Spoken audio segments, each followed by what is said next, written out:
День добрый, уважаемые коллеги. Сегодня у нас в гостях глава Республики Ингушетия Юнусбек Иматгиреевич Евкуров, сенатор от Ингушетии Ахмед Магомедович Паланкоев и первый заместитель генерального директора госкорпорации курорта Северного Кавказа Таташов Юрий Павлович. И тема нашей сегодняшней встречи, нашей сегодняшней пресс-конференции – это развитие северокавказского туристического кластера и, в частности, как большой сегмент этой отрасли Ингушетия.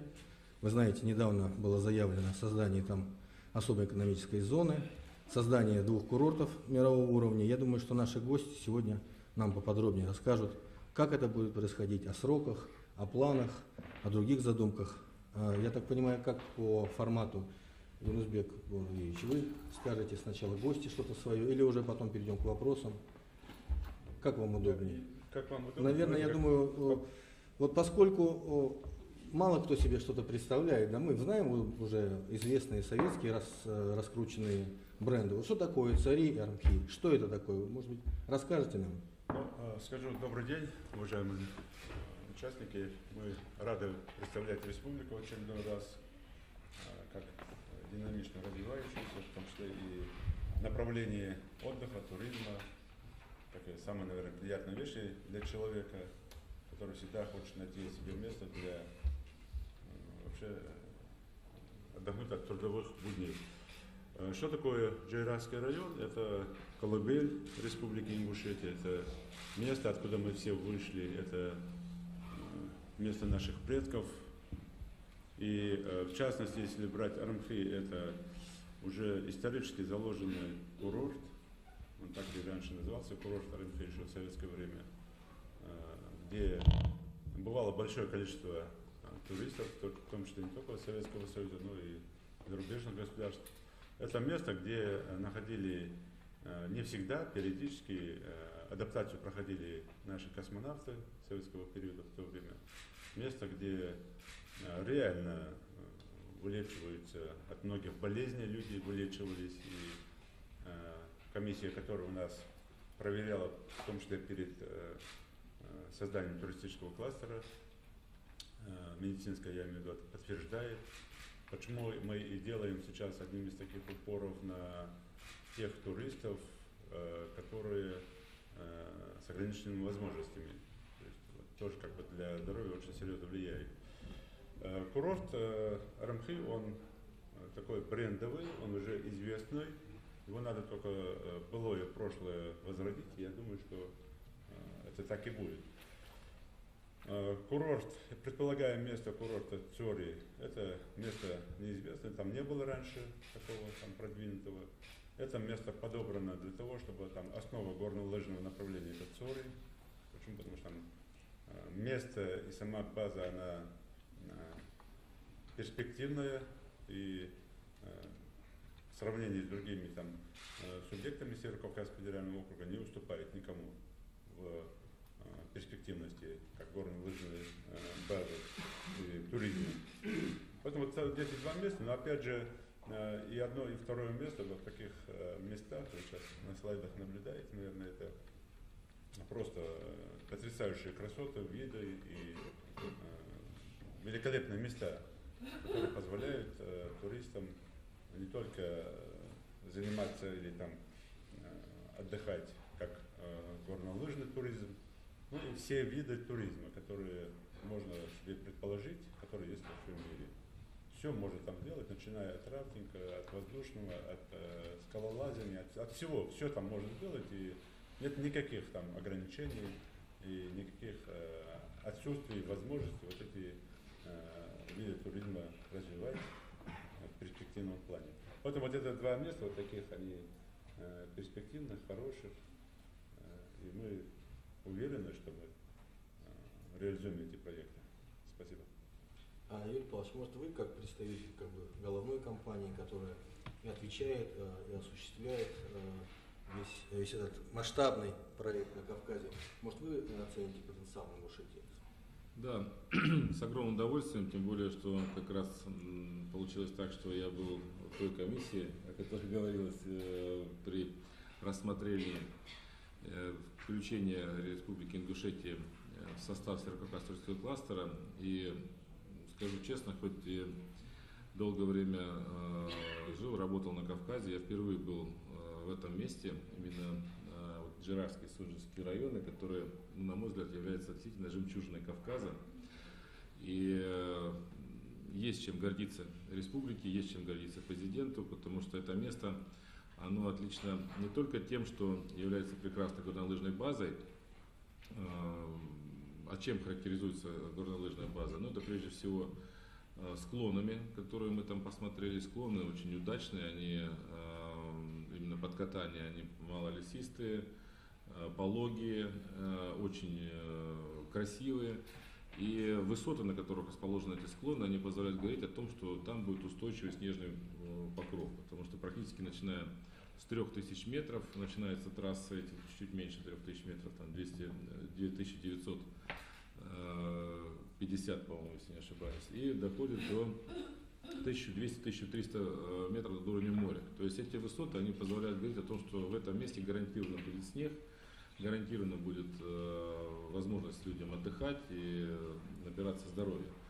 Тем более, что сейчас, как вы знаете, последние климатические изменения, они уменьшают снежный покров, и снег выше и выше в горы идет, то вот эти высоты, они позволяют нам говорить о том, что в ближайшей перспективе, многие годы, там будет возможно развивать горнолыжный курорт. Но что еще интересно, с чего, в общем-то, и начал президент, говорить о том, что это место не только горнолыжная база, но и очень красивое и интересное место для развития других сопутствующих горнолыжному туризму, бизнесу направлений деятельности. Ну, это такие, как исторический туризм. Ну, я считаю, что каждый россиянин должен побывать в этом месте. Ну, во-первых, там уникальные, красивейшие памятники архитектуры. Причем они сочетают очень много культур, которые идут с глубокой древности. И очень приятно там видеть те башни, которые являлись и жилыми, и боевыми одновременно. И религиозные памятники, например, 8-9 веком нашей эры датируется православный храм. Причем в очень хорошем состоянии. Я думаю, что даже сейчас он используется под, в том числе, какие-то религиозные обряды. В всяком случае, может использоваться. Это тоже, на мой взгляд, уникальное место, и не так часто об этом можно говорить. Поэтому можно говорить и об историческом туризме, можно говорить и о паломническом туризме, можно говорить и о отдельном направлении, о котором тоже сейчас было сказано, это развитие бальнеологических, курортологических секторов. То есть люди, которые приезжают на горнолыжные курорты, они ведь не только занимаются активным видом спорта, но и там, некоторые члены семьи или там, эти же активные спортсмены и хотят поправить свое здоровье другими бальнеологическими факторами. И в этом случае также здесь есть уникальная база великолепной минеральных вод, которые действительно полезны. И могу сказать, как человек, который на себе испытал, мы тогда взяли несколько проб, попробовали, вам скажу, работает хорошо. Может, до сих пор в тонусе, да? До сих пор хорошо, да. Поэтому действительно и полезное, и очень нужное для нашей страны место. Считаю, что сегодня как раз тот случай, наверное, уникальный случай, который всем нам можно характеризовать как не только желание, но и возможности для развития данного региона. И федеральный центр, и местная власть, и самое главное население этой территории. Я вот общался с людьми, общался со старожилами и просто с простыми людьми, которые там живут. Я говорю, ну как сегодня? Они говорят, мы ждем туристов, мы ждем людей, которые к нам приедут на отдых. Понимаете, если раньше все спрашивали там безработица, безопасность, там какие-то другие вопросы, то сейчас люди говорят, мы ждем, мы хотим, чтобы к нам приезжали на отдых. Вот мне кажется, это очень важные такие изменения, которые произошли и в идеологии, и в настроении людей. И, ну, если бы 5 лет назад кто-то начал бы говорить о том, что в Ингушетии надо развивать туристические курорты, наверное, это было бы не совсем разумно со стороны. А сейчас я вам достаточно четко могу сказать, что действительно ситуация эта созрела, причем она созрела как и политически, так и экономически. То есть, с одной стороны, и федеральная, и региональная власть достигли тех возможностей, с другой стороны, и возникла потребность. И причем эта потребность, я вам скажу, не только среди российских граждан. Однозначно уверен, что прилегающая территория Кавказа и в целом россияне при обеспечении соответствующего курорта уверен, что поедут в эти места, и не побоюсь, в общем-то, предположить, что и иностранные туристы тоже поедут сюда. Причем мы проводили уже определенные исследования. Понятно, что, наверное, в первую очередь поедут люди, которые всегда привыкли ездить в экстремальные, в новые точки. Ну, так принято. Всегда открывается новый туризм, идет какая-то волна новых курортов, на которые приезжают люди, которые привыкли ездить на новых трассах, посещать новые курорты. А следующая волна уже пойдет те, кто услышит, что им скажут первые туристы. Поэтому, конечно, важно, чтобы сегодня принятые решения были реализованы. Решения эти непростые, но абсолютно реальные. И то, что сегодня есть огромное желание у президента республики, вообще у местной власти этим вопросом заниматься, это уже говорит о большой вероятности реализации данного проекта. Тем более, что чем еще уникальный этот проект? Тем, что здесь есть, заранее был уже предопределен базовый основной инвестор, вот в лице Ахмета Ильича Паланкоева и группы «Акрополь». У нас в целом, если говорить по Северо-Кавказский туристический кластер, наша компания, она создана специально постановлением правительства для управления Северо-Кавказским туристическим кластером. И у нас происходило немножко по-другому в других территориях, ну, по всем территориям практически Северного Кавказа и в Республике Адыгея и Красноярского края.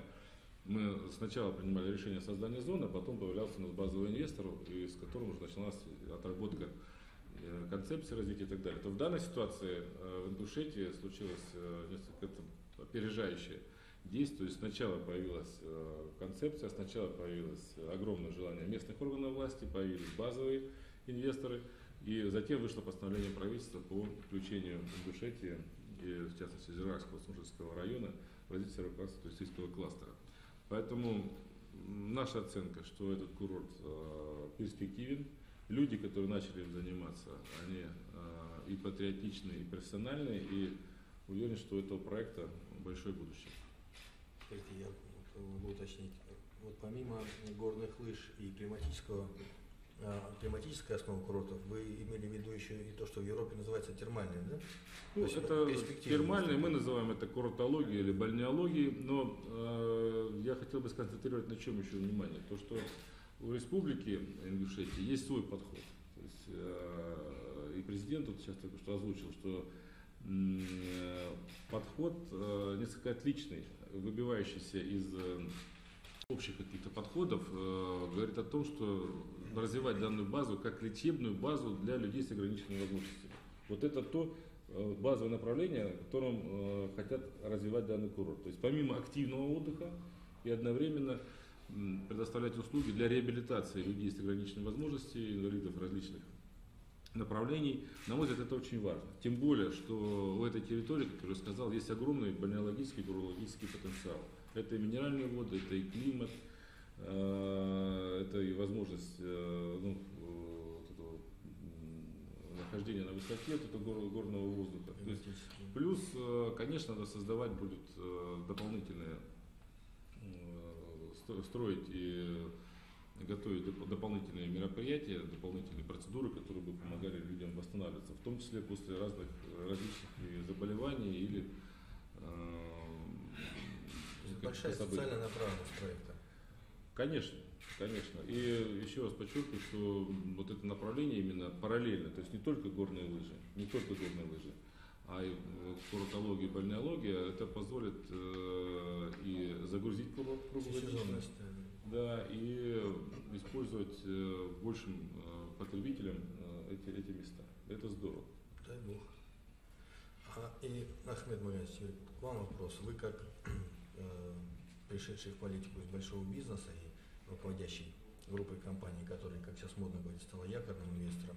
Насколько вот вы можете оценить потенциал республики, потенциал будущего туристического кластера, как человек, пришедший из бизнеса? То есть мы, в принципе, говорим о том, что основным инвестором является государство этих курортов. Но сейчас уже, после того, как курорты Кавказа стали активно работать и на международной арене, пришли и французы, и после выставки в Гонконге приходят и корейцы. То есть идет такая широкая работа по привлечению частного капитала.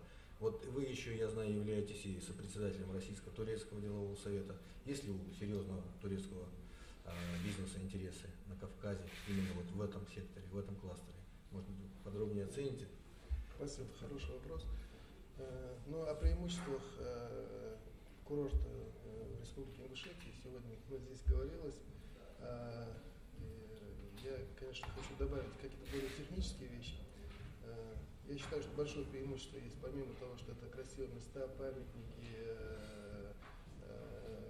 лечебные воды, состав растений, трав уникальных, которые разнотравие, как я знаю, что даже в книге рекордов Гиннесса внесено эта территория по разнотравию.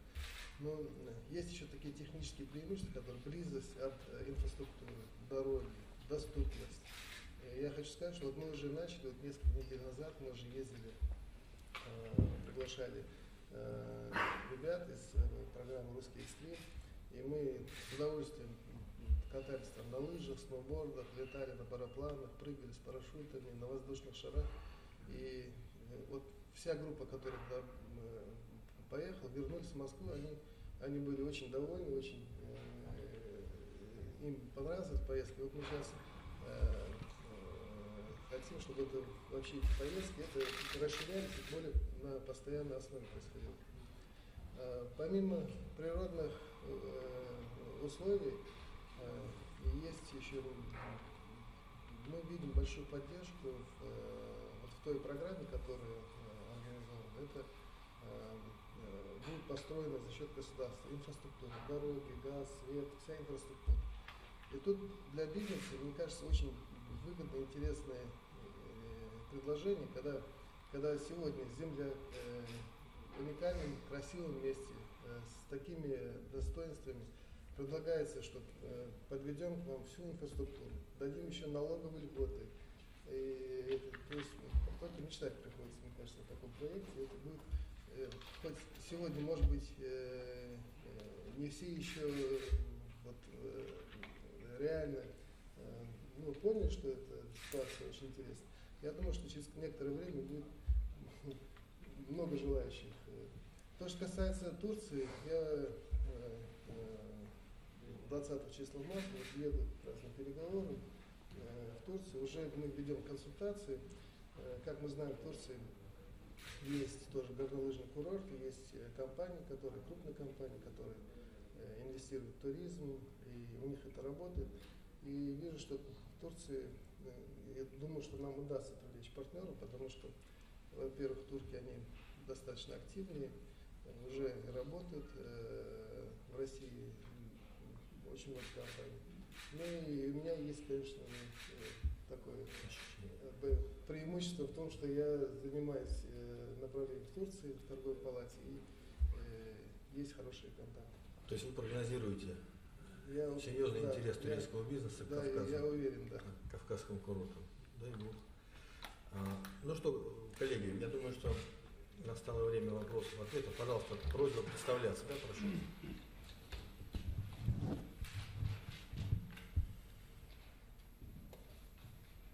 Анастасия Рудакова, Тартас. Вот я хотела у вас уточнить, как оценить рентабельность проекта и за какой период он может окупиться, какой объем средств предусмотрен и по каким отраслям будет непосредственно распределяться финансирование. Спасибо.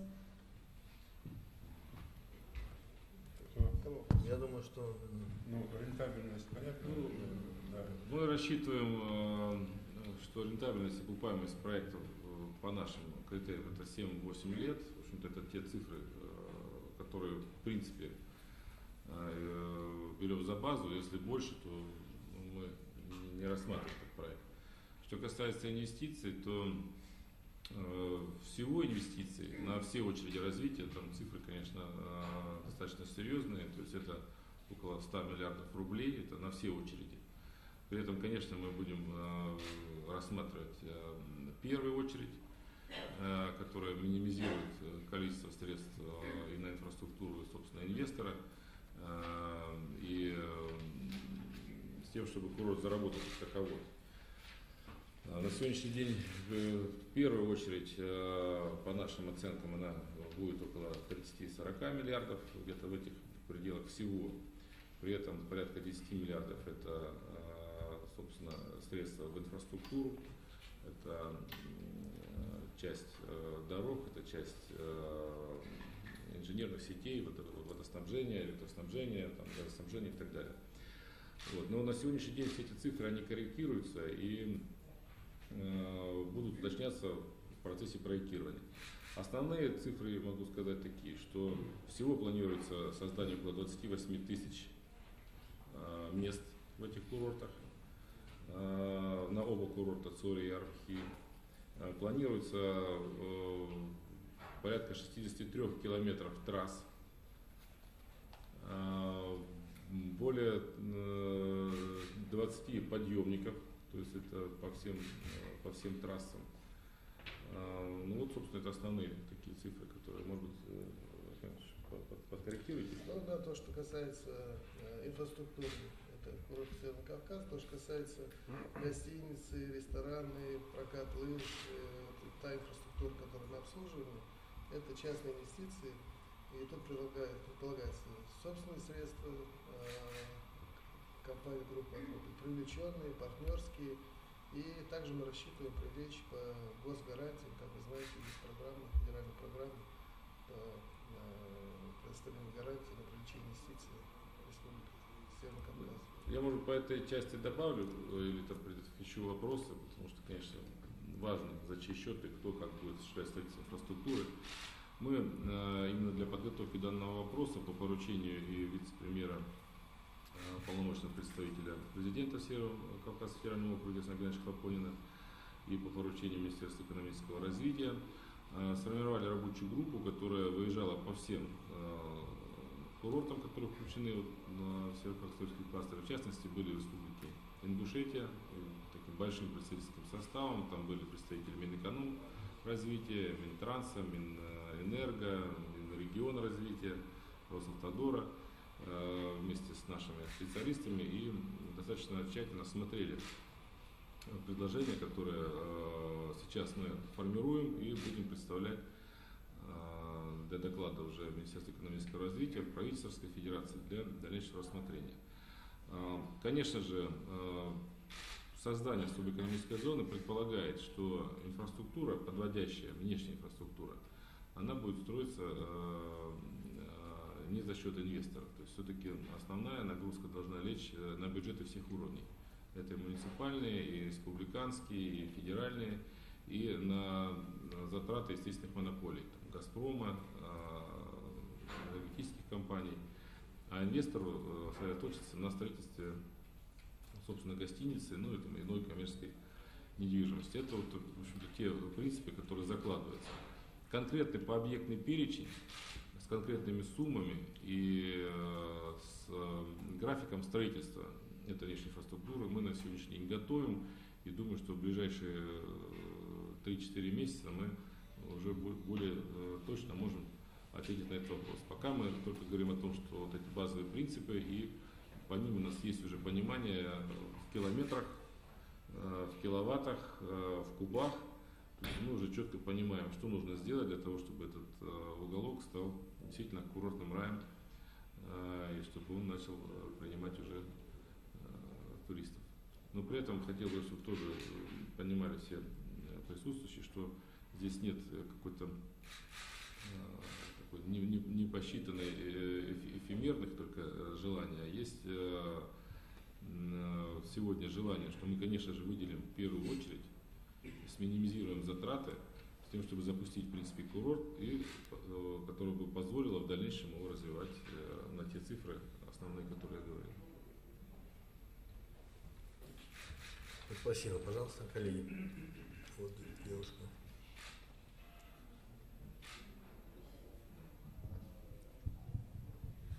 Елена Бирюкова, «Мир и мы».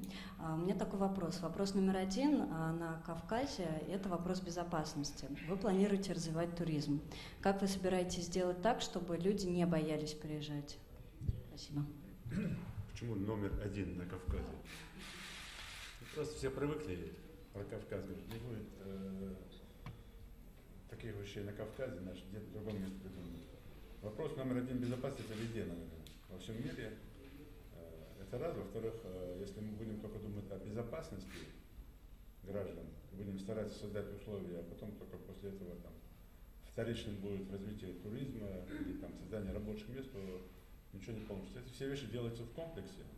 Это раз. Во-вторых, наша зона, именно Жирайский район, он выгодно отличается от других зон Северокавказского федерального округа, по различию, в том числе по безопасности.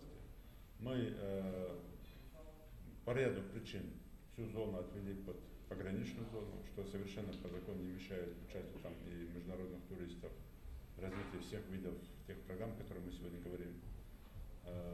Зона, она в своем большинстве, вся зона, она полной безопасности, потому что, как вы знаете, и в Республике Ингушетия мы сегодня говорим о безопасности как таковой, мы навели порядок и дальше укрепляем этот порядок. И дальше будет укрепляться, мы очень на это рассчитываем и надеемся. Следующее, создание рабочих мест непосредственно для тех, кто обеспечивает туризм, это опять же стабильность и постепенное уже устранение тех негативов, по которым мы сегодня в том числе говорим. Почему мы, вопреки там, или как некоторым принято говорить, там, создаем туризм и для чего мы это делаем? Все-таки турист это тот человек, который не прикреплен к чему-то, да? Он просто приехал, а потом уехал. Этот турист разносит той информации, которая по всему региону, по всем регионам Российской Федерации, в том числе и во всем мире, которая будет говорить о позитивах, которые там он увидел. Мы сегодня наблюдаем даже тех, которые приезжают просто в республику в качестве комиссии в том числе, не каких-то туристов, а даже чиновников, которые впервые побывали в республике, не только в Джейрасском районе, в Магасе, в Назране, они удивлены той информацией, которая там в прессе, и то, что реально есть. Потом мы, если коротко сказать, не зацикливаемся на том, что вот безопасность, да, в первую очередь, мы создаем, в том числе комплексно обеспечивая и безопасность. Но помимо всего этого, как было уже и ранее, там, в прошлой пресс-конференции сказано, курорты Кавказа, Северного Кавказа, они формируют еще те охранные мероприятия, которые отвечают международным стандартам, в том числе. Помимо того, что там будет безопасно, мы не говорим о террористических угрозах, да, а мы говорим о бытовых преступлениях, которые всегда могут в таких случаях происходить, в том числе. И для всех этих случаев, конечно, по международным стандартам будет обеспечиться и безопасность непосредственно в этой курортной зоне.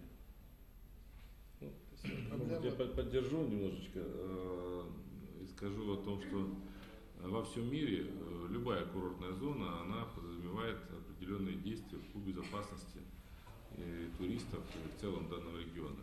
Действительно, сегодня курорт Северного Кавказа мы подготовили техническое задание, готовим концепцию безопасности всего Северокавказского туристического кластера. И, конечно же, надо понимать, что эта безопасность, она состоит из безопасности, собственно, внутри зоны, там где катание, да? Это безопасность в регионе или там, в пределах субъектов федерации, муниципального образования, то есть в этом регионе. Это безопасность всего кластера, то есть это Северокавказский округ и так далее. То есть, конечно, я могу сказать технические вещи, которые мы будем предусматривать. Даже при покупке билета мы уже будем понимать, человек этот там в базе, не в базе. Там, вот он купил путевку, мы уже понимаем, там, будем отслеживать его предыдущее поведение. Как во всем мире. Будем понимать, что, конечно, в этой зоне скопления большого количества людей, а у нас таких городов получается 7-8 таких будет курортных городов, население которых примерно 50-60 тысяч человек может достигать в пик. То есть это обслуживающий персонал, туристы и так далее. Понятно, что вот такая концентрация людей, она подразумевает концентрацию всех сопутствующих в этой связи событий. Это и бытовые какие-то вещи, это и там, другие аспекты, которые, ну, надо понимать, чем больше людей в одном месте, тем больше различных может проявляться событий. Хотя надеюсь, что люди все будут туда выезжать с позитивом, отдыхать все-таки, а не устраивать какие-то проблемы для службы безопасности. Тем не менее, это нормальный вопрос, и абсолютно надо понимать, что проект в целом развития Северокавказского туристического кластера, он как раз и подразумевает, с одной стороны, это сам по себе проект, это уже как фактор безопасности региона. То есть люди, начиная с первых шагов реализации проекта, местное население начинает быть задействовано в строительстве этих объектов. Второе, после ввода объекта в эксплуатацию, оно задействовано в обслуживании этих объектов. Мы планируем, что в целом развитие кластера позволит создать от 300 до 500 тысяч рабочих мест непосредственно на курортах. Соответственно, можно умножать там эту цифру на тех людей, которые будут заняты вокруг курортов. Это обслуживающие сектора, такие как питание, транспорт, сувенирные изделия и так далее, и так далее. Понимаете, поэтому, когда население будет не просто смотреть со стороны, а будет задействовано в процессе, конечно, тот подтекст, который я услышал в вопросе там, безопасности, он решается в том числе такими вещами. То есть, когда человек внутри этого процесса, никого не возникает соблазн этот процесс как-то повредить. Конечно же, он будет помогать. Конечно же, само население будет в том числе активным фактором стабильности данных процессов. Кроме того, мы понимаем, что эти гостиницы, те объекты малого бизнеса, которые будут развиваться, мы прежде всего рассчитываем на то, что в этот малый бизнес придет местный бизнес, национальный бизнес, который знает специфику, знает территорию. Конечно же, для него, тем более экономически, очень серьезные преференции предлагаются для участия в этом процессе. И тоже хотел бы поддержать мысль о том, что нельзя там что-то ставить впереди чего-то. То есть, типа, многие говорят, вы там наведите порядок, потом мы к вам приедем. И наоборот, другие есть посылы. Мы приедем, в этом начнем там инвестировать и параллельно заниматься там вопросом безопасности. Это процессы всегда связаны. Всегда, во всем мире. Здесь нет ничего там необычного, здесь нет ничего там какого-то там экстраординарного. Это абсолютно связанные, понятные, откатанные и в Австрии, во Франции, на Турции и так далее процессы. Ну, здесь в любом случае мы понимаем, о чем вопрос девушка задает. От того вида угроз, которые мы себе представляем, да, к чему мы привыкли постоянно, там, проявлений там, террористических угроз, мы этого не допустим, и в этом мы гарантированно говорим, что эта зона будет. Потом, если можно, фразу добавить. У нас проблемы не с безопасностью, а с пиаром, мне кажется, больше. Абсолютно. Вот, может быть, здесь один такой вопрос всем троим. Мы сейчас, вот, Юрий Павлович очень подробно и четко обозначил, это очень так схоже с израильской, да, системой безопасности курортов, когда там все в комплексе решается. Ну, естественно, с нашей спецификой. Но ведь еще один фактор, это фактор пропаганды. Вот когда состоялось решение о создании экономической зоны в Ингушетии, я где-то прочитал в интернете очень такой броский заголовок: в Ингушетии построят курорты в логове ваххабитов, что само по себе не соответствует действительности абсолютно. Некорректно, это мягко говоря. Потому что Жиравский район, я был несколько раз в нем, там живут одни из самых гостеприимных людей вообще в нашем регионе. Там никогда не было ничего, даже в самые тяжелые времена. Жиравский район всегда был очень спокойным местом, кто бы там что об этом ни говорил. И, естественно, никаких логовых ваххабитов речь не идет. И тем не менее, то, что написано пером, вот под этой новостью в каком-то информационном агентстве было очень много заходов. То есть люди это читали. То есть это, соответственно, некий бренд, да, уже какой-то, который все пытаются навязать. Поэтому пропаганда, в хорошем смысле слова, она тоже должна быть как некий фактор, третий тип, о котором мы сейчас говорим, тоже комплексный. Вот что в этом плане планируется сделать? Может быть, совместно, безусловно, и республикой, и курортами, еще какие-то вещи планируются. Наверняка ведь вы не учитываете этот фактор, это очень важно. Ну, я вот сказал бы по этому поводу, знаете, кто бы что ни говорил, говорить будет всегда. Да. Это раз. Во-вторых, как бы мы не хотели, кто-то где-то планерист и сноубордист, и там горнолыжник где-то разобьется. где-то машина в пропасть сорвется, там еще это природное явление. Это бытовые вещи. То, да, то, что там кто-то скажет или говорят, что логово ваххабитов, мы когда все это курорт организуем, пускать не будем. Кто-то говорит, да, все. Да, мне кажется, их надо первых пригласить. Нет, мы пускать не будем, назлоим. Пусть А поищут. если серьезно говорить, ребят, ну все будут говорить, все понятно, каждый будет. Сегодня век интернета, кому рот невозможно заткнуть. Поэтому, мне кажется, на них не надо обращать внимание, надо просто работать. А то, что мы сейчас говорим там, на вопрос, который вы сейчас задали, вот те вот фотографии, которые там где-то показываются, да, вот наверху, вот это есть, это не то, что реклама, да, а то, что мы пытаемся показать. Не только это же там малая толика того, что мы делаем. Мы проводим там большие мероприятия в этом районе и в республике. Возьмите такой молодежные форумы, возьмите там чемпионаты, которые мы там проводим, и в этом году планируем проводить. Возьмите форумы другого направления, экономического, на других направлениях, которые проводим. Возьмите какие-то там совещательные вещи, которые там проводятся в республике, в том числе в Жирянском районе. Вот это комплексные вещи, они все-таки противодействием являются, но не специально там противодействие тому, кто там написал логово ваххабитов. Ну, этого умника надо найти и спросить, что такое логово вообще, если он понимает там, да, что это такое.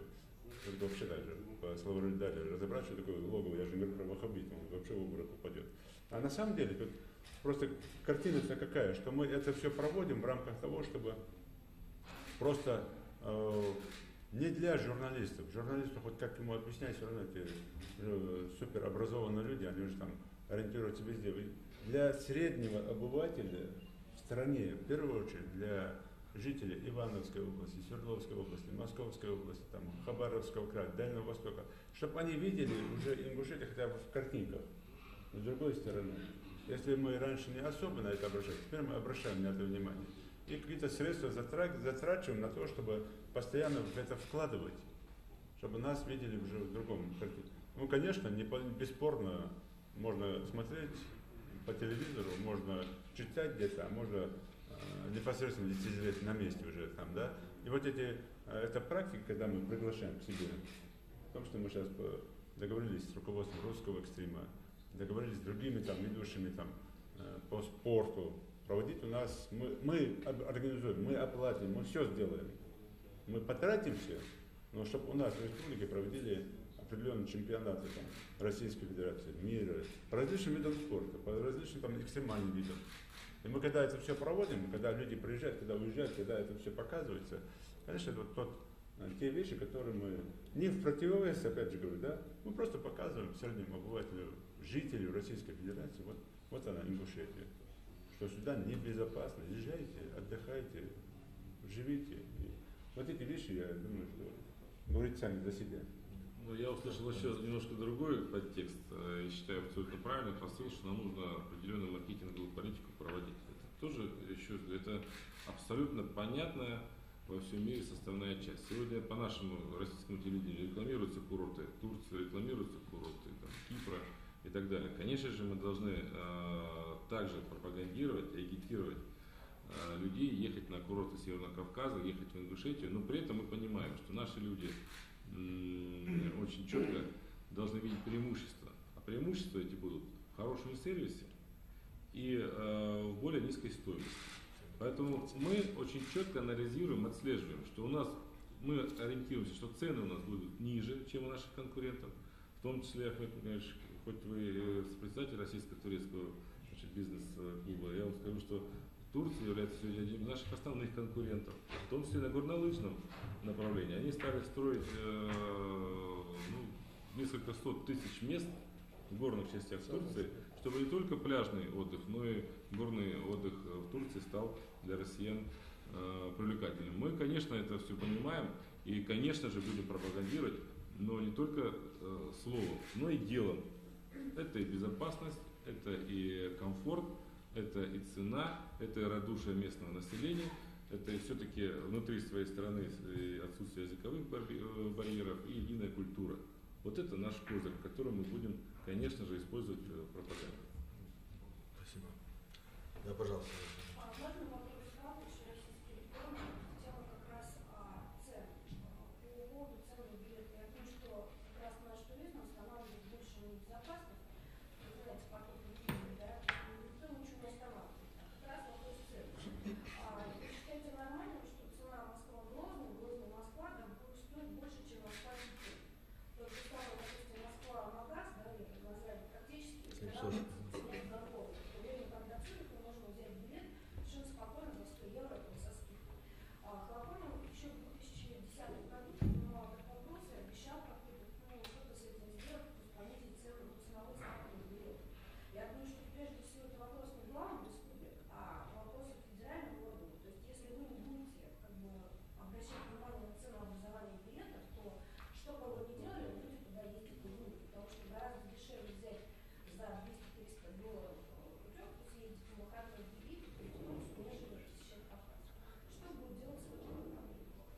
Вопрос очень правильный, очень болезненный, и он не нов, он периодически поднимается на самый высокий уровень, рассматривается и в правительстве, рассматривается и руководителей правительства и страны в целом. Наше мнение, что это ситуация, которая требует еще дополнительного решения, и, конечно же, без доступных цен мы эту задачу не решим. Но я не хочу, опять же, раскрывать там, может быть, все секреты, не то, что секреты, это наша работа, тем не менее, мы на сегодняшний день подготовили такую концепцию авиационной логистики. Ну, не знаю, что, не хочу просто действительно сильно опережать события, тем не менее, ну, раз начал говорить, то скажу. Значит, по этой концепции мы подразумеваем, что необходимо будет сделать реконструкцию 6 аэропортов и построить 4 новых аэропорта. То есть вообще мы считаем, что все, что сейчас на Кавказе, это требует серьезного пересмотра с точки зрения логистики. То есть должны быть построены несколько хабов, 2 или 3, которые бы большими магистральными самолетами прибывали туристы, дальше бы они уже развозились с малой авиацией на курорт. Такая идеология. Причем, как я сказал, 4 этих новых аэропорта мы подразумеваем построить на принципе государственного частного партнерства, то есть минимизировав федеральные средства и максимально задействовать в этом бизнес. Такие, в общем-то, примеры и опыт работы в нашей стране уже есть. И, конечно же, мы просчитываем в том числе и увеличение самолетного парка, и увеличение пассажиропотока. Ведь, в общем-то, цены складываются из-за того, что у нас большая себестоимость. И почему цены низкие в Европе? Потому что там поток такой туристов и такой самолетов, что все это, все затраты аэропортовые сборы, они минимизируются на всех, кто заходит в аэропорт, и на всех пассажиров. Поэтому чем больше поток, тем меньше нагрузка. На сегодняшний день аэропорты в Северо-Кавказском федеральном округе, несмотря на то, что это одна из самых освоенных территорий России, в части транспортной логистики, загружены менее чем наполовину. Менее чем наполовину. Мы понимаем, что после того, когда заработает туристический кластер, когда пойдет тот туристический поток, о котором мы говорим, мощность аэропортов будет в 2 раза ниже от потребностей. То есть туристический поток будет в 2 раза перекрывать. Поэтому мы говорим, что, конечно же, на первых порах, как это во всем мире принято, даже если себестоимость выше продажной цены, конечно, надо будет создавать какие-то механизмы, в том числе мы говорим о механизмах особой экономической зоны. То есть сегодня это особые экономические зоны, которые создают налоговые преференции, мы их создаем только в курортах. Наверное, надо будет рассмотреть, такой механизм есть по включению транспортных предприятий в особые экономические зоны. Наверное. Но мы над этим думаем. И сегодня тот шаг, что сделало правительство, по сути, создает особую экономическую зону, это как раз то, о чем вы говорите. То есть создание особой экономической зоны подразумевает, что инвестор заходит, у него минимизированы затраты на инфраструктуру, у него значительные преференции по налогообложению, там по федеральным практически вообще ноль, по местным там близко к минимальной планке, установленной бюджетным кодексом. Земля практически бесплатна. То есть вот в таких условиях мы понимаем, что себестоимость этих услуг будет ниже, и, соответственно, и стоимость услуг для нашего туриста будет меньше, что позволит, ведь цель не гоняться за состоятельными, за богатыми туристами. Цель, на самом деле, у нас привлечь как можно больше россиян. Ведь сегодня даже, если заходить немножко дальше вашего вопроса, у нас примерно 12 с лишним миллионов туристов выезжает за рубеж. В среднем наш турист тратит 3-4 тысячи долларов. В среднем, да, вот посчитайте, какие цифры уходят. Конечно же, наша задача переориентировать этот поток туда, плюс въездной туризм, если говорить об иностранном. Там, по разным оценкам 2-3 миллиона туристов иностранных приезжает в Россию. Половина из них там можно считать командировочными, да? То есть остальная половина, наверное, это в основном Санкт-Петербург. То есть сегодня мы на карте мирового туризма серая зона. А потенциал нашей страны мы оцениваем, мы так немножко оцениваем. Если говорить о Кавказе, то это порядка 15-20 миллионов туристов в год. Если говорить о стране в целом, то мы там прикидывали под 50 миллионов человек в год. Вот тот новый бизнес, который может развиваться в нашей стране. Это не требует больших затрат, как авиационная промышленность, машиностроение в целом. не знаю, там любые другие там наукоемкие, там энергоемкие или там ресурсноемкие производства. Туризм это то, что значительных средств не требует. Только инфраструктура и создание зон. И вот какие потоки, многомиллиардные потоки могут пойти. Иностранный турист у нас тратит под $5000 в среднем за поездку. Вот смотрите, 10 миллионов привлекли, вот сколько это получается? $50 миллиардов поток пришел. $50 миллиардов, вот там 20% это налоги.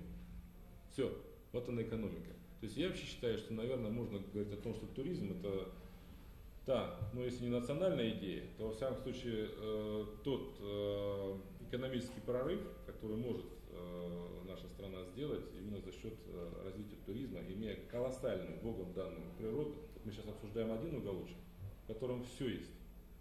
И лечебная вода, и климат, и горы, и доброжелательные, очень добрые, реально доброжелательное местное население, которое ждет туристов. Понимаете, все есть. Надо только это правильно оформить, упаковать хорошим маркетингом. Ну точно мы не хуже будем, чем все остальные. Я извиняюсь за пространственный ответ, но как-то задели за живое. Здесь еще я бы добавил, вот у нас сейчас летает только один рейс, да, компания UTR, Boeing 737. Цена билета с Москвы в Ингушетию чуть более там 100 евро, да? Нет, это смотря вы когда покупаете, там по времени тоже, да, в день вылета там или за время, там тоже есть свои вещи. Но опять же смотрим, мы когда с руководством ЮТР разговариваем, если будет хотя бы 2 рейса, да, в сутки, уже цена ниже. Если будет 3 рейса, он вообще говорит, если 3 рейса, это будет $100. Вот примерно. Естественно, когда туристы уже пойдут, их будет больше, понятно, что здесь цена будет намного меньше. Ну и потом надо еще расстояние понимать, что в Цюрих лететь там, с Москвы сколько часов, да? 2 часа там, сколько там? Да, расстояние, когда перелеты вот эти все делают, да? Ну, опять же, причина, почему дешевле, только то, что аэропорты загружены. Вот в этом только все компании так работают. Олег Георгиевич, а вот от трапа самолета Слепцовской до двери гостиницы будущей сколько будет по времени?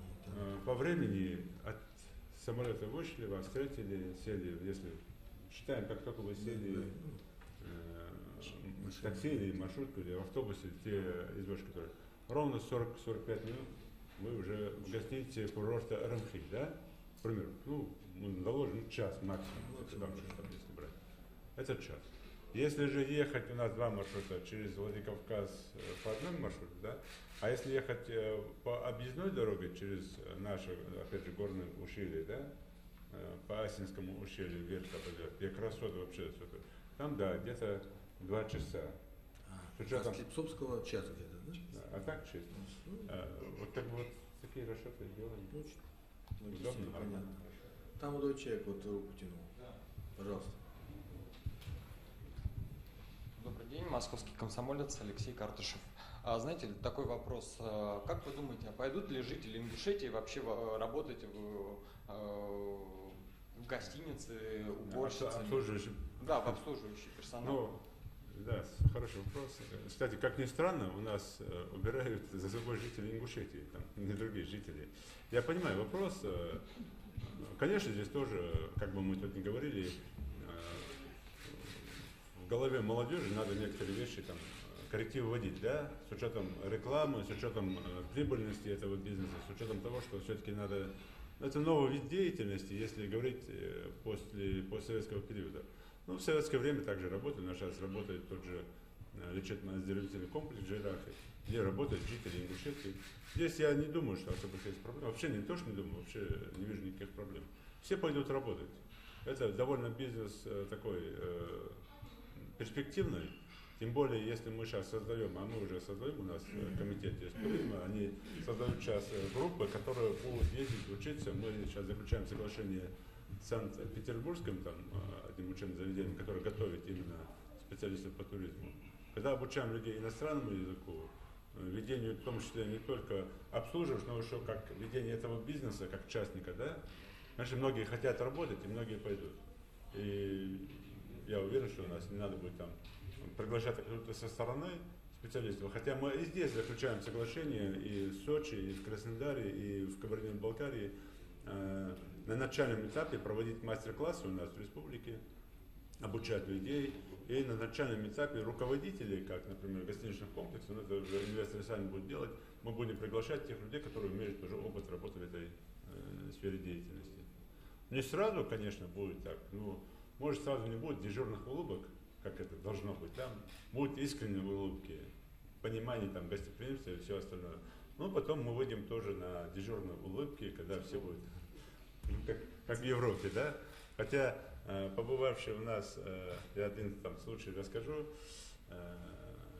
иностранец, увидев вот, искреннюю там, доброжелательность молодого человека, который не замечен нигде, ни в Европе, нигде, вот он, я не буду рассказывать, какой жест, этот европеец сказал так: вот это надо оставить.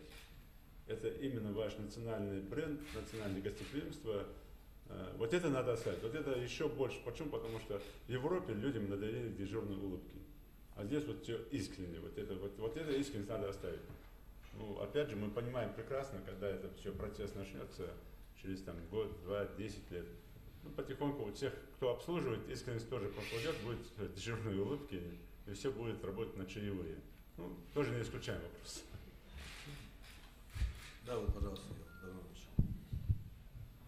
Дмитрий Веклич, агентство «Интерфакс». У меня два вопроса. Один Юнусбеку Бамангиревичу и другой вот Юрию Тартышеву. Первый вопрос. В общем-то, было сказано о том, что у Северного Кавказа, у Ингушетии в частности, есть потенциал для привлечения не только российских, но и иностранных туристов. Я так понимаю, что в Ингушетии вы также их планируете привлекать. И как будет обеспечиваться их безопасность вот, на курортах этих вот двух районов? И второй вопрос Юрию Тартышеву. Вы не могли бы уточнить, в каких именно городах, населенных пунктах будут строиться 4 новых аэропорта и реконструироваться вот на Кавказе 6, о которых вы говорили? Ну и о хабах вот также, где планируется их строить? Спасибо. Спасибо. Ну, безопасность, она, я еще раз повторяю, комплексная будет. Это будет обеспечивать те, в том числе курорты Северного Кавказа, начиная от встречи гостей до доставки их к месту отдыха и дальнейшим проводом их оттуда. Да? То есть пока турист опять не сядет на самолет, не улетит с республики, или на поезд не уедет с республики. Вот как бы такая комплексная безопасность, она будет также обеспечиваться. И непосредственно и в гостиницах, и в самом районе, и в местах отдыха, и в местах проведения различных этих мероприятий, конечно, она будет комплексно обеспечиваться. Сейчас схему или карты там раскладывать бессмысленно. Ну, в том числе она будет. Но еще раз подчеркиваю, будет от трапа самолета до трапа самолета, от железнодорожной платформы до железнодорожной платформы. Вот эта вся безопасность, она... Если же, опять же, на автомобильном транспорте мы тоже это все предусматриваем. Будут специальные, опять же, надо понимать, что те, кто занимается туристическим бизнесом, в том числе и уважаемый наш сенатор Ахмед Панкоев, мы будем создавать специальные автомобили, которые и автобусы, и легковое такси, и маршрутки, которые будут встречать, даже если вы едете на автомобильном транспорте.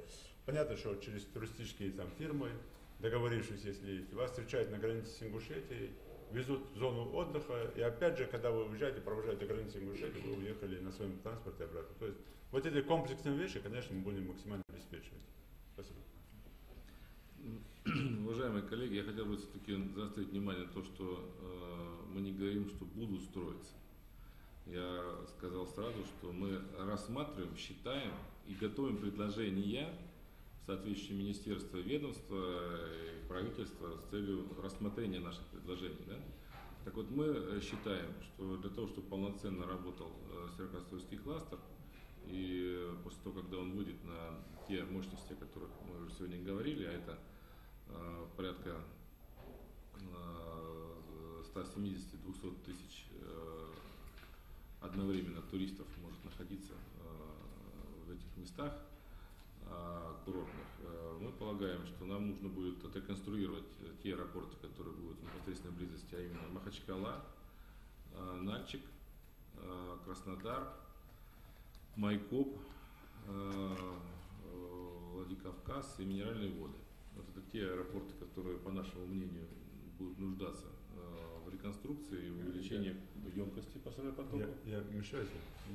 Кстати, именно аэропорт Магаз под туристический, в том числе кластер, сейчас реконструкция полным ходом идет. Вы знаете, что мы полностью готовим под все типы самолетов, аэробусы, Боинги. Вот у нас уже Боинг уже летает, уже 2 месяца летает. Именно тоже вот это по согласованию с курортами Северного Кавказа, вот этот процесс полностью идет, в том числе для международного терминала, в том числе с учетом того, что мы делаем супер стоянку платную, ну как под международные стандарты все делаем. Стоянку для тех, кто не хочет платить, то есть альтернативную стоянку. Все проходит так, что вот у нас есть перечень, что должно быть по международным стандартам. Мы под него весь аэропорт готовим.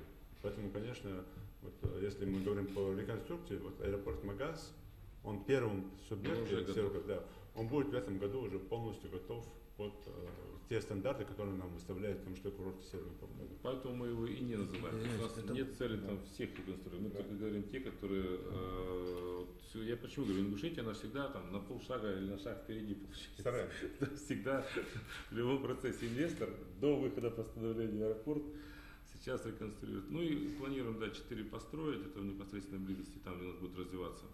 То есть мы будем предлагать построить и именно на принципах государственно-частного партнерства. Это аэропорты в Дербенте, Матлас, это горный курорт Дагестана, это Карачаево-Черкесия, Зеленчук. Да, Зеленчук, да. Поэтому мы, конечно, рассматриваем эти аэропорты не только как туристического назначения, конечно, мы их рассматриваем с точки зрения там, и иных функций, в том числе укрепления обороноспособности страны и создания там, пассажиропотоков. Поэтому мы эти действия сверяем и с Министерством обороны, и с Министерством транспорта, и с Министерством экономического развития, конечно. То есть это такая серьезная глобальная задача.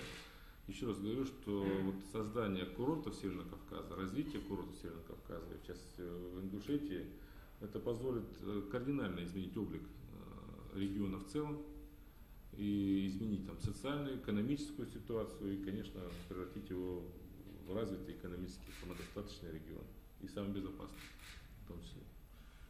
Я вот хотел уточнить у главы республики, то есть потенциально Слепцовская в перспективе может принимать огромные Боинги Джамбо, вот эти горбатые, и аэробусы 380? Не потенциально, уже сегодня можете садиться, лететь. Уже сегодня можно принимать. Мы полоса 2400 метров готова, уже Боинг у нас летает.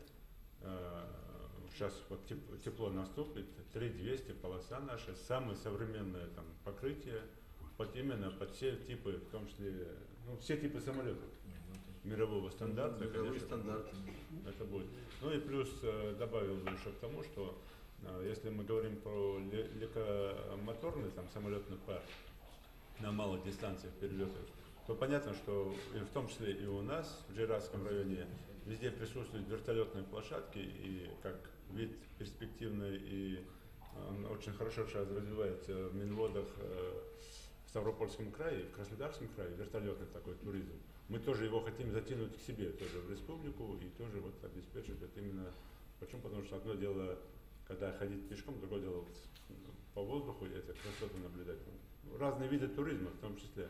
И вертолетные площадки в Джейратском районе тоже они будут иметь место быть и в Цюре, и в Арамхее. То есть люди, которые, например, хотят, прилетев в Минводы, хотят перелететь там, на вертолете, это вполне реально. Прошу. Александр Шенин, эксперт ТВ. Скажите, пожалуйста, если говорить об инвестиционной политике региона, сколько, допустим, в 2011-2010 году было привлечено средств, в частности, от частного капитала? И второй вопрос будет касаться в общем, на чем еще помимо туризма собирается зарабатывать Ингушетия, потому что раньше были различные планы по поводу там, что-то с лесом связано, с нефтью. То есть, когда регион станет полностью самодостаточным, а не инвестиционным? К сожалению, начну там, с того, когда регион станет самодостаточным. Не скоро. Скажу, что не скоро, и мы реалисты в этом вопросе. Мы по всем нашим подсчетам, с учетом собираемости, с учетом всего, мы, если в ближайшей перспективе даже с реализацией федеральной силовой программы, которая сегодня есть, мы выходим где-то по собираемости на 5 миллиардов рублей, чуть более 5 миллиардов рублей. Да? Мы и так опережаем все регионы России в сборе налогов. Мы в этом году снизили с 96 до 85% дотационность республики. Это хороший прорыв, хороший вопрос, я имею в виду в 2011 году. В 2012 году, с учетом того, что мы почти там все выжили, да, все соки этих, что можно было собирать, в 2012 году мы, если достигнем этого до 80% снижения, это будет большой тоже плюс для нас. Но опять же по инвестициям, скажу по частным, если у нас было в 2010 году 600 миллионов рублей всего лишь частных инвестиций, то в 2011 году их было более 2 миллиардов рублей уже частных инвестиций. А в этом году мы планируем частные инвестиции довести до 25, ну свыше 20 миллиардов рублей уже. Это опять же большой прорыв. И в этом вопросе мы понимаем, что тоже будет поступление, в том числе и налогов. С учетом развития туристического кластера, да, здесь тоже, опять же, ну, в общем, мы выходим где-то, наши специалисты подсчитав, то есть с учетом реализации федеральной целевой программы, экономические объекты, о котором мы говорим, туристического кластера, агропромышленного кластера и других направлений, мы где-то выходим на 15-17 миллиардов рублей по собираемости, по самодостаточности. Да. В этом случае, конечно, мы бы выходили где-то на самодостаточный уровень, оставляя какой-то процент, я думаю, что процентов 10-20 мы были постоянно датированы. Полностью выйти из дотационности, конечно, у нас это нереально, в ближайшей перспективе не получится. Помимо туризма мы развиваем агропромышленный комплекс. У нас буквально в прошлом году и в этом году уже переговоры прошли, подписаны соглашения по строительству ряда таких крупных, хороших, мощных объектов инвестиционных, с канадцами, с китайской стороной, с Польской республикой, то есть вот такие как бы вещи. Помимо этого есть по добыче полезных ископаемых, в том числе по развитию известкового или цементной промышленности, в том числе в республике. Тоже есть договоры, нас только там удерживает чуть-чуть экологическая составляющая, то есть мы с недоверием некоторым там относимся к этим инвесторам, не в плане, что они не могут, а в плане того, что мы как-то не хотим нарушать экологию в тех зонах, где они хотят работать. Понятно, что в строительном комплексе большое инвестиционное направление, мы сейчас новые виды уже вкладываем, новые свои видения в это тоже вкладываем, в том числе и в архитектурном плане. Ну и даем много преференций тем инвесторам, которые хотят строить. Особый упор мы сегодня делаем, мы в прошлом году это начали по строительству эконом-жилья. Довольно дешевого экономического жилья для среднего класса жителей республики. Вот такие проекты, которые мы хотим вложить в инвестиционную деятельность. Ну, конечно, как одним из таких основополагающих, мы хотим тоже, в том числе, чтобы инвестор, крупный инвестор мог бы развивать малое индивидуальное предпринимательство. Ну, например, мы были в Липецкой области, сейчас, я думаю, в ближайшее время подпишем соглашение по строительству завода, на автомобильного завода по запчастям. Да? На что знает, цеха или завод, там, ну посмотрим, что там построит. А что это значит? Это значит, к этому заводу или к этому цеху будет огромное количество малых индивидуальных предпринимателей, которые будут оптом покупать и продавать, и реализовывать там, да, это автосервис, это любой вид деятельности. Вот развитие за счет крупных инвесторов, развитие малых индивидуальных предпринимателей, это тоже большой плюс, тем более мы солидную помощь, поддержку в субсидировании им оказываем. Вот такие виды деятельности, которые мы планируем проводить в республике. Спасибо. Да, пожалуйста. Добрый день, Владимир Владимирович. Скажите, пожалуйста, что делается для развития туристического бизнеса в Ингушетии и совершенствуется ли как законодательная база? Спасибо. Вот я вам скажу, в прошлом году, если вы помните, я как-то сказал, что независимо от того, что помогут нам курорты Северного Кавказа или нет, попадем мы в постановление или нет, мы все равно будем его развивать. И благодаря тому, что руководство курортов Северного Кавказа сдержало свое слово, мы в этом не сомневались совершенно, мы попали в постановление, хороший новогодний подарок для нас, для всех был. Это было 29 декабря подписано постановление. Но, тем не менее, вот буквально сегодня утром мы проводили с Ахмедом Балаковым совещание по этому поводу. Мы к концу года, год 20-летия республики, ну, к ноябрю месяцу, это край, мы планируем поставить одно направление, горнолыжное, да. Мы его поставим обязательно, это в курортной зоне Аранхей, чтобы могли кататься круглогодично. То есть есть зимний период, есть летний покрытие. Я сегодня только смотрел это проекты, в том числе сам материал щупал руками, что можно там сделать. И мы планируем где-то 600 или 800 метров вот направление выставить в этом году, как я в прошлом году. Деньги у нас заложены в бюджет под это дело для инфраструктуры, и инвестор тоже готов для этого взяться. Там, если по меркам взять в целом туристический комплекс, немного денег надо, но мы что хотим сделать этим вопросом, вот в этом направлении? Но все-таки, чтобы, когда процесс идет, когда люди ездят, хотя бы наши жители республики, у нас есть хорошая федерация по горнолыжному и сноуборду, недавно создана. У нас огромное количество, оказывается, людей, которые, в том числе и политиков, в том числе пенсионеров, которые ездят там, например, в Эльбрус или за границу кататься на горных лыжах. Почему? Потому что у нас нет таких возможностей.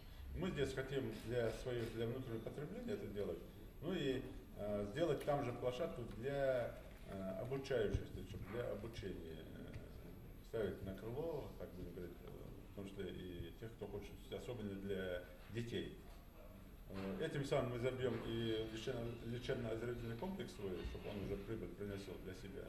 Мы займем своих туристов, которые внутри, ну и прорекламируем те направления, которые мы сейчас, о чем мы сейчас говорим, да, что это, оказывается, вот оно есть, и тогда уже не надо будет любой комиссии, приехав не просто по горам, поднимайтесь, катайтесь, смотрите, как у нас все великолепно, все хорошо, наглядно, да.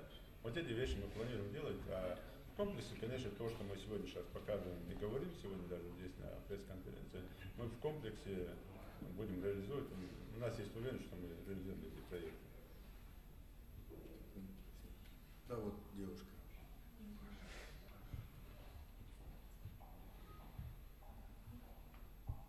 Да можно без микрофона.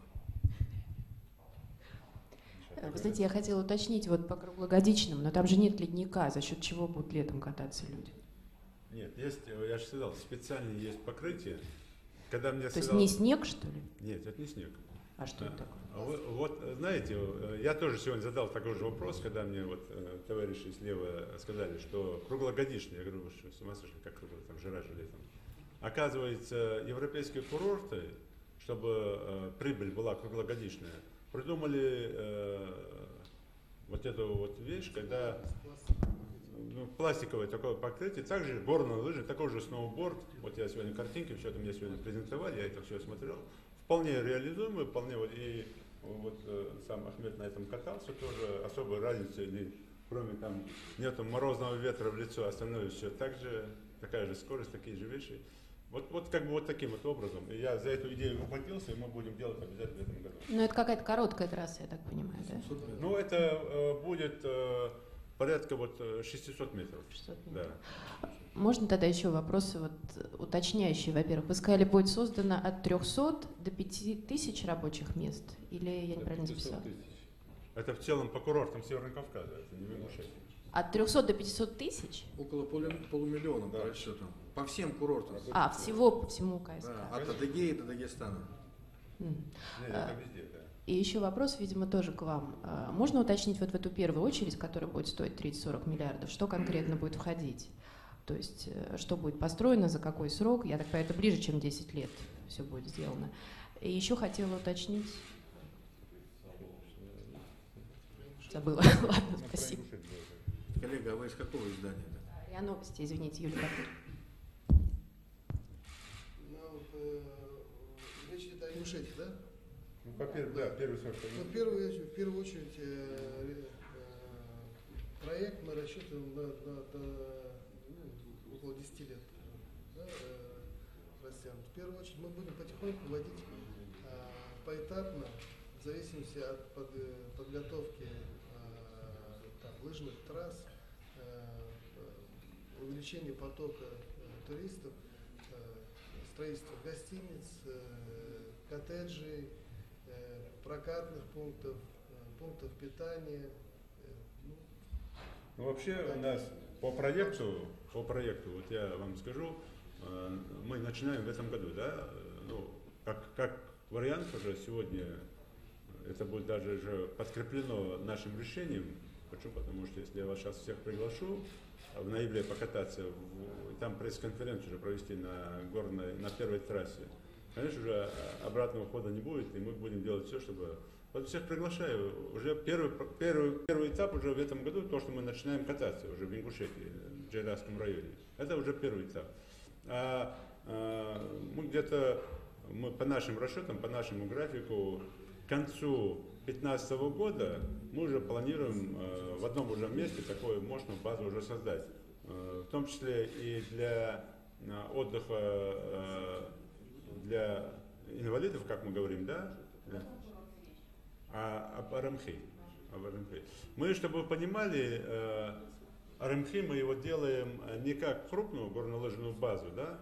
Она будет как больше отвечать требованиям лечебного, пешего туризма, экстремального вида туризма, в том числе там еще как бы. Но основу горнолыжной базы мы делаем в Цюрихе. То есть там лучшая инфраструктура, там лучшее место. Вот в этом плане. И где-то мы с 2015 года динамично дальше уже пойдем вперед. С 2015 года уже мы так рассчитываем, что у нас начнет реальная прибыль поступать, за счет которых может инвестор уже дальше, уже за счет заработанных денег дальше уже ускорять процессы. Гостиница есть, вот сейчас показывают. Да, гостиница есть на 240 мест, гостиница хорошая, современная. Мы ее нарастим тоже, вот эту гостиницу. Гостиница есть, она же все время, и там не просто гостиница, это лечебно-оздоровительный комплекс. То есть уже сегодня может Арамхи, да, это Арамхи, да. Спасибо. Коллеги, давайте один вопрос уже цейтнот у наших гостей. Да, прошу вас. Ну, опять безопасность.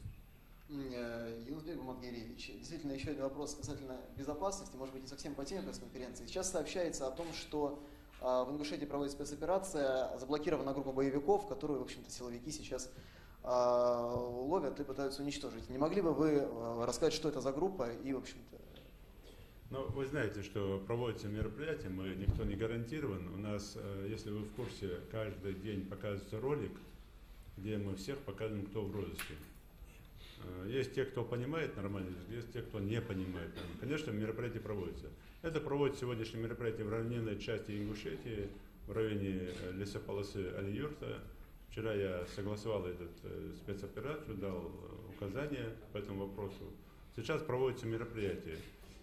Кто сдастся, кто не сдастся, я думаю, что будет уничтожен, если не успеют там соскочить с этого вопроса.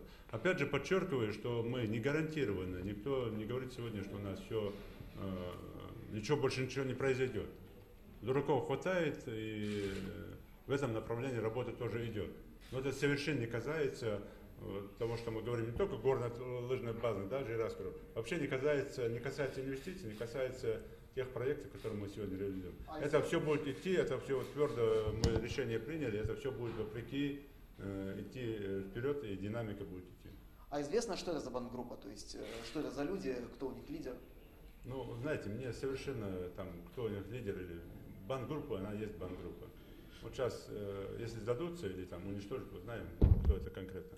Опять же, повторяю, информация поступает от местных жителей, от лесников, от кого-то еще, вот мы вот как бы такими комплексами. То есть сотрудничают они, да? Да. Но опять же, там, я не знаю, где вы там что читаете, нет такой крупной банды, как таковой, да, есть следы, есть появление некоторых там лиц, и там поэтому проводятся не только там, с учетом предстоящих выборов, мы во всех горно-лесных местностях проводим мероприятия, во всех заброшенных там местах, там, где есть жилые помещения, проводим мероприятия. В домах проводим мероприятия. Мероприятия проводятся в целях профилактики, так же, как по всей стране, милиция проводит свою работу, готовится к выборам. Поэтому в рамках вот этих профилактики вот такое явление сегодня появилось там, не сегодня, а вчера в Республике Ингушетия. Спасибо, коллеги, достаточно. Я думаю, что... Там парень хотел, вот давайте он... Да, он уже услышал. Он, видимо, то же самое хотел. Тоже по безопасности? Да нет, он уже услышал. Значит, я думаю, что, как сказал глава республики, кто сдастся, у того будет шанс поучаствовать в строительстве туристического кластера. А пока можно Ингушетию поздравить с одной значительной победой. И альпинисты с этой республики покорили один из самых сложных пиков Южной Америки Аконкагуа. Я знаю, что и Юнусбек Мамадгириевич принимал участие, поддержку оказывал, и Ахмед Паламкулов. Мысленно был с ними. Я думаю, что да, мы вас с этим поздравляем. Я думаю, что следующее, ждем Эверест, флаг России, флаг Ингушетии и штандарт корпорации курортов Северного Кавказа, надеемся, будет стоять на Эвересте. Напомню, и возбудят его ингушские спортсмены. На этой ноте, я думаю, что до новых встреч. Спасибо большое, что уделили нам Спасибо. время. Приглашение остается в силе в ноябре. Я уже не